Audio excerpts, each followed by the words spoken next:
It feels like Eiichiro Oda has finally decided to peel back the mystery surrounding one of the most overlooked abilities in One Piece, and in doing so, he may have set the stage for one of the most historic moments in the story. We are now approaching a clash that has been nearly 3 decades in the making, Monkey D. Luffy vs. Imu. After 28 years of storytelling, the protagonist and the shadow ruler of the world are finally on a collision course, and it's becoming increasingly clear that this confrontation will not unfold in a straightforward way. The rise of the Straw Hats beyond the monster trio. The chapter opens with Roronoa Zoro alongside the giants, overwhelming the Domi Reversi-controlled warriors with new techniques. What stands out is not just the scale of destruction, but the acknowledgement from legendary figures, such as the strongest warrior from 300 years ago, who are visibly impressed by Zoro's strength. At this point, Zoro is no longer merely a Yonko's right-hand man. His performance against Rob Lucci already hinted at this evolution. Lucci, once a terrifying force, was handled with relative ease. The narrative subtly pushes us to reconsider Zoro's standing, not as someone comparable to commanders like Charlotte Katakuri or King, but closer to elite figures like Ben Beckman. Similarly, Sanji continues to grow at an extraordinary rate. His off-screen victory against Killingham, alongside Frankie and Jinbe, strongly suggests that Oda is deliberately hiding something. The lack of detail, especially after teasing a conversation involving Scopper Gabon, hints that Sanji may be on the verge of unlocking something massive, possibly even Conqueror's Haki. Frankie's line, "We've become this strong," feels like Oda directly addressing the audience. For years, the spotlight remained fixed on the monster trio, but recent chapters are correcting that perception. From Frankie's Super Cola upgrades to Brook confronting Imu, it's evident that the entire crew has reached a new level. Chopper and the mystery of the forest god. The true highlight, however, is Tony Chopper. For the first time, Oda provides concrete hints that Chopper's devil fruit may not be as simple as the human fruit, Hito no Mi.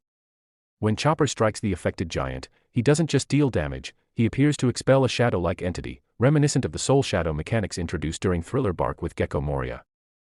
This detail is crucial. Back then, shadows were described as extensions of the soul. Now, with Domi Reversi seemingly functioning as a form of possession or control, Chopper's ability appears to directly counter it. This raises a compelling possibility. What if Domi Reversi is not just a power, but a disease, and Chopper's fruit is its natural cure? This ties back to Drum Island lore, where a mythical mushroom was said to cure all diseases. It also provides a possible explanation for why Marshal D. Teach once targeted Drum Kingdom. If Chopper's fruit is indeed tied to the forest god, then Teach's actions were far from random. Even the world government's suspicious treatment of Moria begins to make sense. His shadow-based abilities could have posed a similar threat to Imu's power, which may explain why Don Quixote Doflamingo, a celestial dragon with knowledge of Mary Geo's secrets, was specifically tasked with eliminating him. The four gods and the Skypiea connection. This chapter also reinforces one of the oldest mysteries in One Piece. The four gods introduced during the Skypiea arc: Sun God Monkey D. Luffy, Earth God possibly linked to ancient forces like Imu or even Elbaf's history, Forest God potentially Chopper, Rain God still unknown. The recurring imagery of deer skulls, seen in Skypiea, Elbaf, and even among the Holy Knights, strengthens the theory that Chopper is connected to the forest god. Oda rarely repeats visual motifs without purpose, and the symbolism appears too deliberate to ignore. There's also an intriguing mythological parallel with the Wendigo, a creature associated with cold, hunger, and transformation.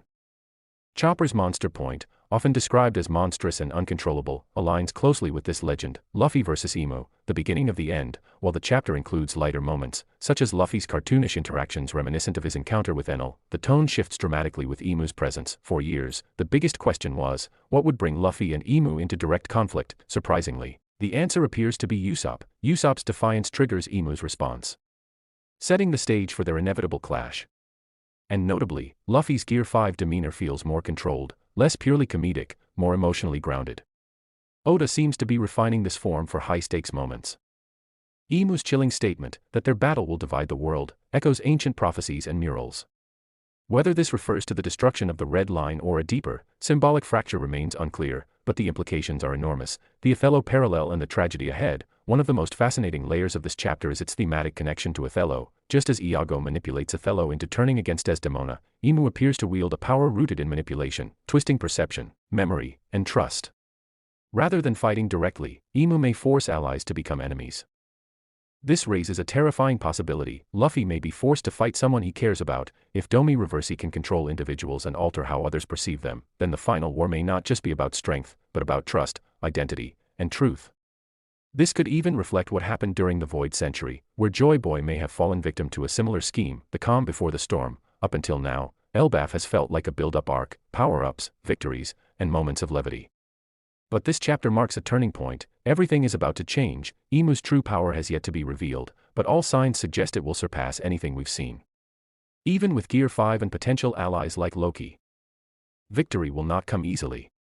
In fact, this may become one of the most tragic arcs for the Straw Hats, and when that moment comes, when allies fall, when the crew is pushed to its limits, it may be Chopper, the underestimated doctor, who stands at the center of it all. Not just as a healer, but as a god. The board is set.